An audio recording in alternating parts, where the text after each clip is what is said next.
Suppose you are an investor or a trader, without calculating how much you have made over a past year or a specified period of time, you cannot conclude that your performance is good or not.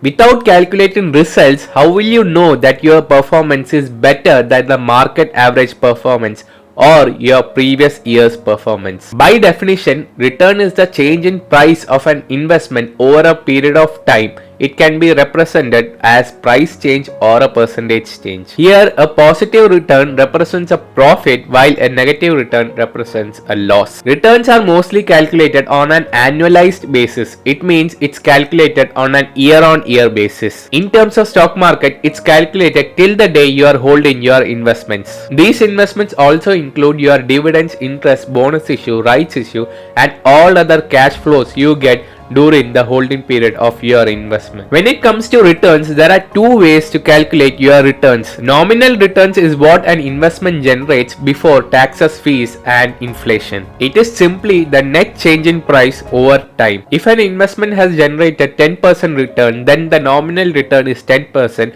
while the actual return will be lower. Calculating with nominal returns allows investors to evaluate and compare their investments without considering their taxes and commissions and inflations into account. Actual returns or real returns are generated after adjusting its taxes, commission, and inflation. Investors have to pay a different amount of tax based on the type of investment, how long they have held the investment, and the investor's tax bracket. Let's take an example of IT professional. If you are earning a package of 8 lakhs per annum, this doesn't mean that you will get 8 lakhs in your hand per year.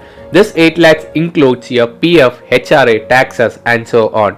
So the actual value which you will get in your hand will be way lower than the nominal value, which is 8 lakhs. One of the reasons to calculate return is to beat inflation. But what effect does inflation has on us? The value of 10 rupees today will not be equal to the value of 10 rupees after 20 years.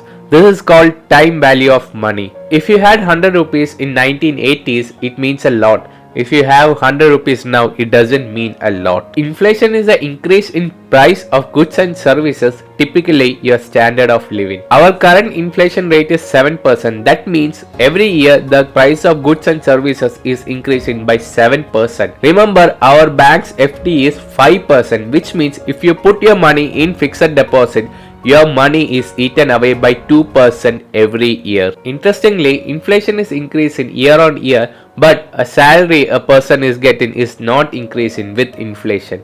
The average salary of an IT professional has been around 3 lakhs per annum for the past 15 years. Inflation not only affects us financially but also psychologically. Suppose if you are delaying to buy something today, you will have to remember that in coming years the price will not be the same. You can see this price hike everywhere around us, right from vegetables, petrol, cars, commodities, and so on.